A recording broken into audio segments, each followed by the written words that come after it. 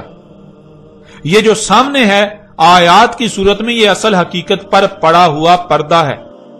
جب تک اس پردے کے پیچھے نہیں جھانکا جائے گا اصل حقیقت تب تک سامنے نہیں آ سکتی۔ اور اگر کوئی آیات کو ہی بینات یعنی اصل حقیقت سمجھے یا کہے تو وہ کوئی پاگل، بیوقوف اور جاہل تو ہو سکتا ہے، عقل مند اور اہل حق نہیں ہو سکتا۔ وہ اپنی بات اپنے دعوے میں باطل و بے بنیاد اور جھوٹا تو ہو سکتا ہے مگر سچا ہرگز نہیں۔ اس لیے ناظرین، جہاں بھی قرآن میں گزشتہ لوگوں کا ذکر کیا گیا وہ اصل حقیقت نہیں ہے، بلکہ اصل حقیقت اس وقت تک سامنے نہیں آئے گی جب تک کہ آپ انہیں آیات تسلیم کرتے ہوئے ان میں غور نہ کر لیں، اسے پردہ تسلیم کرتے ہوئے اس پردے کے پیچھے نہ جھانک لیں۔ اس قرآن میں جہاں قوم نوح کا ذکر ہے تو قوم نوح آیت ہے، جب اس میں غور کیا جائے، اسے بیان کیا جائے تو قوم نوح کی بجائے اصل میں ذکر وہاں اس موجودہ قوم کا کیا جا رہا ہے۔ اسی طرح جہاں امت بنی اسرائیل کا ذکر کیا جا رہا ہے تو وہ اصل میں امت بنی اسرائیل کا ذکر نہیں، بلکہ بنی اسرائیل تو آیت ہے، بنی اسرائیل کو آیت بنا دیا گیا۔ بنی اسرائیل آیت ہے، جب اسے بیان کیا جائے گا تو اصل حقیقت سامنے آئے گی موجودہ امت کی صورت میں۔ اب جب کہ ناظرین یہ حقیقت آپ پر واضح ہو چکی تو اب آپ یہ بھی جان لیں، جو کہ اب تک خود ہی واضح ہو جانا چاہیے تھا، کہ قرآن میں ذوالقرنین سلیمان علیہ السلام کا جو قصہ بیان کیا گیا وہ اصل میں ذوالقرنین سلیمان علیہ السلام کا ذکر نہیں کیا گیا، بلکہ وہ مسئلوں کے ساتھ قرآن کے نزول سے لے کر سات کے قیام تک جو ہونا تھا، آج سے 14 صدیاں قبل ہی اس کی تاریخ اتار دی گئی تھی۔ تاریخ کہتے ہیں حادثے کے وقوع پذیر ہو جانے کو، یعنی کچھ ہوا تو اس کے بارے میں اس کے بعد جو لکھا جائے کہ وہ کب، کیوں، کیسے ہوا، تاریخ کہلاتی ہے۔ ناظرین، کوئی بھی تاریخ دان اس وقت تک تاریخ نہیں لکھ سکتا جب تک کہ واقعہ وقوع پذیر نہیں ہو جاتا۔ قرآن اللہ کی اتاری ہوئی تاریخ ہے، اور اللہ کے لیے ماضی، حال، مستقبل کچھ بھی پوشیدہ نہیں ہے۔ اس لیے اللہ نے انسانوں کے نزدیک اس کی تاریخ اتار دی جو مستقبل میں ہونا تھا، یعنی جو انسانوں کے نزدیک مستقبل تھا، اللہ نے آج سے 14 صدیاں قبل ہی اس کی تاریخ اتار دی۔ ناظرین، قرآن میں ذوالقرنین سلیمان علیہ السلام کا ذکر کیا جانا کہ اسے پوری زمین میں مکن دیا گیا، اس وقت علاقائی حکومتوں کے ساتھ ساتھ عالمی حکومت بھی قائم تھی جو کہ سلیمان علیہ السلام کی تھی، یعنی پوری دنیا میں علاقائی حکومتوں کو سلیمان علیہ السلام کنٹرول کرتے تھے، پوری دنیا کی حکومتیں سلیمان علیہ السلام کے تابع تھیں۔ تو ایسے ہی قرآن کے نزول سے لے کر سات کے قیام تک ہونا تھا۔ ایک وقت ایسا آنا تھا جب دنیا میں ایسا ہونا تھا، جس کی تاریخ اللہ سبحانہ تعالی نے آج سے 14 صدیاں قبل ہی اتار دی تھی۔ یعنی قرآن کے نزول کے بعد جب اسات بالکل سر پر آ جانا تھی، تب دنیا کو گلوبل ولیج بن جانا تھا، دنیا کو ایک عالمی گاؤں کی حیثیت اختیار کر جانا تھی۔ علاقائی حکومتیں ہونے کے باوجود ان کو ایک عالمی حکومت کے ماتحت آنا تھا۔ ذوالقرنین سلیمان علیہ السلام کے پاس تیز ترین فضائی سفر کے اسباب ہوتے ہیں، جس سے زمین کے مغرب و مشرق کے سفر کیے جاتے ہیں، یعنی قرآن کے نزول سے لے کر سات کے قیام تک ایسا وقت آنا تھا جب انسانوں کو ایسے اسباب حاصل ہو جانا تھے جن سے وہ ہوا میں انتہائی تیز رفتاری سے زمین کے مغرب و مشرق کے سفر کریں گے۔ ذوالقرنین کا ایسے لوگوں سے کلام کرنا جو کہ کسی ایک بھی بات کو سمجھنے کی صلاحیت نہیں رکھتے، یہ قرآن کے نزول سے لے کر سات کے قیام تک ہونا تھا کہ انسانوں کے ایسے اسباب حاصل ہو جانا تھے جن سے آپس میں ایسی ایسی قوموں سے کلام کرنا تھا کہ جن کا ایک لفظ بھی سمجھنے کی صلاحیت نہ رکھتے ہوں۔ تماثیل بنانا تھی، یعنی وہ جو گزشتہ ہلاک شدہ اقوام نے خلق کیا تھا، بالکل وہی قرآن کے نزول سے لے کر سات کے قیام تک ایسا وقت آنا تھا کہ جب ایسا سب کچھ خلق کیا جانا تھا۔ تماثیل خلق کی جانی تھی، بلند و بانگ رواسیات خلق کرنا تھی، یعنی بلند و بانگ چوٹیاں جو کہ عمارتیں ہیں وہ خلق کرنا تھی، انتہائی تباہ کن اسلحہ خلق کرنا تھا، طرح طرح کے اسباب خلق کرنے تھے جو گزشتہ ہلاک شدہ اقوام نے خلق کیا تھا۔ ذوالقرنین نے مغرب کا سفر کیا، وہاں پہنچا جہاں خشکی ختم اور آگے سمندر ہی سمندر ہے، جہاں سے سورج گرم پانیوں میں ڈوبتا ہوا نظر آتا ہے۔ وہاں جو قوم تھی وہ دنیا میں فساد کی جڑ تھی، یعنی قرآن کے نزول سے لے کر الساعۃ کے قیام تک جب زمین میں فساد عظیم بپا ہونا تھا، ایسے اسباب وجود میں آ جانا تھے، ترقی کے نام پر فساد عظیم ہونا تھا، تب مغرب میں جہاں خشکی ختم اور وہاں سے سورج گرم پانیوں میں ڈوبتا ہوا نظر آتا ہے، وہاں جو قوم ہونا تھی، یعنی دنیا کے مغرب میں جہاں خشکی ختم ہوتی ہے تو آخری جو خشکی کا مقام ہے، وہاں جو قوم ہونا تھی، اس قوم نے زمین میں فساد کی بنیاد، فساد کی جڑ ہونا تھا۔ اور ذرا غور کریں، کیا آج ایسا ہوا؟ کیا آج ایسا ہو رہا ہے؟ کیا آج واقعتاً ایسے خطے میں ایسی قوم آباد ہے جو زمین میں فساد کی جڑ ہے، فساد کی بنیاد ہے، جہاں کے شیاطین زمین و آسمانوں میں فساد عظیم کر رہے ہیں؟ جب غور کریں تو ہاں، بالکل وہ خطہ آج موجود ہے جسے دنیا امریکہ کا نام دیتی ہے، اور امریکی قوم جو دنیا میں فساد کی جڑ ہے، فساد کی بنیاد ہے۔ اسی طرح ذوالقرنین کے مشرق کے سفر کا ذکر کیا گیا، وہاں ایسی قوم جب سورج طلوع ہوتا ہے تو سب سے پہلے اسی قوم پر طلوع ہوتا ہے، اس کے بعد باقی اقوام پر طلوع ہوتا ہے۔ اس قوم نے زمین میں فساد عظیم بپا کرنا تھا، اور آج وہ قوم موجود ہے جسے چینی اور جاپانی قوم کہا جاتا ہے۔ یہی وہ قوم ہے مشرق کی جانب کے جب سورج طلوع ہوتا ہے تو سب سے پہلے اسی قوم پر طلوع ہوتا ہے، اس کے بعد باقی اقوام پر طلوع ہوتا ہے۔ اسی طرح تیسرا سفر جو مغرب و مشرق کے درمیان تھا، وہاں جو خطہ ہے، اس خطے میں قرآن کے نزول سے لے کر الساعۃ کے قیام تک ایسی قوم نے آنا تھا جس نے زمین میں تباہی مچانا تھی، فساد کرنا تھا، لوگوں کے اموال لوٹنا تھے، اور وہ خطہ یورپ اور روس کا خطہ بنتا ہے۔ اور آج بالکل یہ قوم بھی فساد کر رہی ہے، پوری دنیا کے وسائل لوٹ رہی ہے۔ مغرب و مشرق میں جن اقوام کا ذکر کیا گیا، یہ موجودہ دور کی تاریخ بیان کی گئی تھی۔ قرآن کے نزول کے بعد جب اعظم فتنے یعنی دجال کا ظہور ہونا تھا، اس کے پیچھے 3 اقوام کو ہونا تھا۔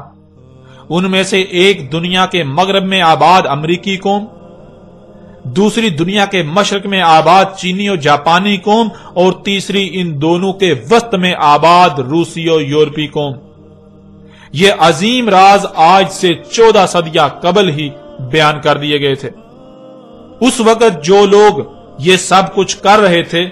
ان کو قرآن میں یاجوج اور ماجوج کہا گیا۔ تو قرآن کے نزول سے لے کر الساعۃ کے قیام تک جب ایسا ہونا تھا تو ایسا کرنے والوں کو قرآن نے یاجوج اور ماجوج کہا۔ ناظرین، یہ عظیم خبریں آج سے 14 صدیاں قبل ہی دے دی گئیں، لیکن کسی کو اس قرآن میں کچھ بھی نظر نہ آیا۔ ہر کوئی قرآن میں اتنے عظیم راز، ان عظیم خبروں کو، اس تاریخ کو اساطیر الاولین بنا کر بیٹھا رہا، گزشتہ اقوام کے قصے و کہانیاں بنا کر بیٹھا رہا۔ اور ناظرین، اب آپ کو بآسانی سے اس بات کی بھی سمجھ آ جائے گی کہ محمد علیہ السلام نے سورہ الکہف کو بار بار دجال کے ساتھ کیوں جوڑا۔ کیونکہ سورہ الکہف میں دجال اور اس وقت جب دجال موجود ہونا تھا اس کی مکمل رہنمائی موجود ہے۔ ذرا غور کریں، کیا آج دنیا میں یہی سب نہیں ہو رہا؟ کیا آج دنیا مختلف ممالک میں تقسیم ہونے کے باوجود ایک زبان اور ثقافت میں نہیں ڈال چکی؟ قومیں ایک دوسرے کی زبان کا ایک لفظ بھی سمجھنے کی صلاحیت نہ ہونے کے باوجود اسباب کے ساتھ روانی سے ایک دوسرے سے کلام نہیں کر رہی ہیں۔ اس وقت پوری دنیا مختلف ممالک میں تقسیم ہونے کے باوجود ایک زبان و ثقافت میں ڈل چکی، پوری دنیا گلوبل ولیج بن چکی، پوری دنیا میں علاقائی حکومتیں ہونے کے ساتھ ساتھ انہیں اقوام متحدہ کے تحت، ایک عالمی حکومت کے تحت کنٹرول کیا جا رہا ہے۔ دنیا ایک عالمی گاؤں کی حیثیت اختیار کر چکی ہے۔ ناظرین، کیا آج اسباب کے ذریعے دنیا کی کسی بھی قوم سے گفتگو کرنا ممکن نہیں ہو چکا؟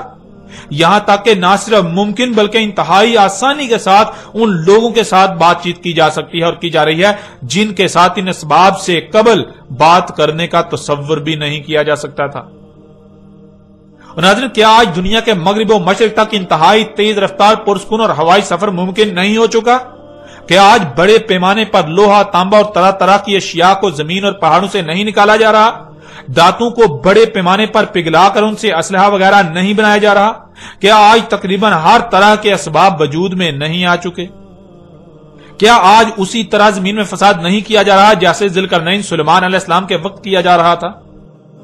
کیا جیسے اس وقت ہر کوئی دجال کے فتنے کا شکار تھا سوائے اس کے جس کی خالص اللہ نے اپنی طرف سے رہنمائی کی، اور اکثریت دجال کے فتنے کا شکار ہو کر اسے ترقی و خوشحالی کا نام دے رہی تھی، انسانیت کی خدمت قرار دے رہی تھی؟ آج بھی یہ سب وہی نہیں ہو رہا؟ آج بھی یہ وہی سب نہیں ہو رہا؟ آج بھی پوری دنیا کے انسان اس دجال کے فتنے کا شکار نہیں ہو چکے؟ آج بھی فساد کو ترقی اور انسانیت کی خدمت کا نام نہیں دیا جا رہا؟ جیسے اس وقت جنیاتی تبدیل شدہ بیجوں سے اگائی جانے والی فصلوں کے استعمال سے دن بدن بیماریاں بڑھتی جا رہی تھیں اور بچے مفلوج پیدا ہو رہے تھے، کیا آج بھی ویسا ہی نہیں ہو رہا؟ آج بھی بیماریاں دن بدن بڑھتی نہیں چلی جا رہی اور بچے مفلوج پیدا نہیں ہو رہے؟ ذوالقرنین نے دو قوموں کے درمیان سد بنا کر ایک دوسرے کی طرف جانے پر روک لگا دی، یعنی مضبوط بارڈر تعمیر کر دیا، اور یہ اللہ سبحانہ تعالیٰ نے آج کی تاریخ اتاری تھی۔ آج کی تاریخ، آج جو ہو رہا ہے، جو ہو چکا، اس کی تاریخ اتاری تھی۔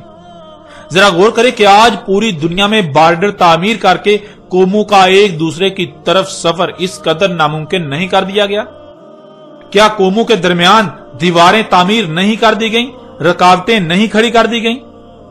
آج پوری دنیا میں قوموں کے درمیان دیواریں تعمیر کر دی گئیں، یعنی بارڈر کھڑے کر دیے گئے کہ کوئی قوم ادھر سے ادھر نہ آ سکے اور ادھر سے ادھر نہ جا سکے۔ یہ اللہ سبحانہ تعالیٰ نے آج سے 14 صدیاں قبل ہی آج کی تاریخ اتاری تھی۔ اللہ سبحانہ تعالیٰ نے قرآن میں مسئلوں سے آج سے 14 صدیاں قبل ہی آج کی تاریخ بیان کر دی تھی، جسے آج تک قصے و کہانیاں بنا دیا گیا۔ اب ذرا غور کریں، قرآن میں سورہ الکہف کی ان آیات کو اتارنے کا مقصد کیا تھا؟ کیا یہ ذوالقرنین اور ان قوموں کی کہانی سنائی جا رہی ہے؟ یعنی قرآن میں اساطیر الاولین ہیں، یا پھر قرآن کے نزول سے لے کر آج سات کے قیام تک جو کچھ بھی ہونا تھا اس کی مسئلوں سے تاریخ بیان کر دی گئی؟ اور آپ یہ بات بارہا جان چکے ہیں کہ قرآن میں اساطیر الاولین نہیں بلکہ مسئلے بیان کی گئیں۔ قرآن میں آیات ہیں، بینات نہیں ہیں۔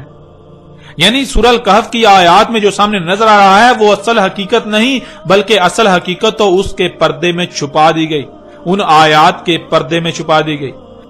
اصل میں ذوالقرنین علیہ السلام اور ان قوموں کا ذکر کرنا مقصود نہیں تھا، بلکہ اصل میں تو ذوالقرنین اور ان قوموں کے پردے میں دنیا میں آباد موجودہ قوموں کا ذکر کیا گیا، ان کی تاریخ اتاری گئی تھی۔ ذوالقرنین اور وہ قومیں تو سلف ہو چکی، اور جنہیں سلف کر دیا گیا انہیں نہ صرف سلف بلکہ مسل کر دیا گیا بعد والوں کے لیے۔ تو یہاں سلف کے پردے میں اصل ذکر مسل کا ہو رہا ہے، جو کہ موجودہ اقوام ہیں۔ ناظرین، اللہ سبحانہ و تعالی نے آج سے 14 صدیاں قبل ہی ان آیات کی صورت میں عظیم خبریں دے دی تھیں، آج کی مکمل تاریخ اتار دی تھی، لیکن خود کو اللہ کے نمائندے کہلوانے والوں نے، خود کو قرآن کے ترجمان کہلوانے والوں نے، خود کو علماء و مفسرین کہلوانے والوں نے کیا کیا، یہ حقیقت آپ کے سامنے ہے۔ ان لوگوں نے مسلوں کو اساطیر الاولین بنا دیا۔ ان لوگوں نے قرآن میں جو کچھ بھی یہ ذکر آیا، گزشتہ اقوام کا ذکر آیا، ان لوگوں نے ان کو مسلوں کے بجائے اساطیر الاولین بنا دیا۔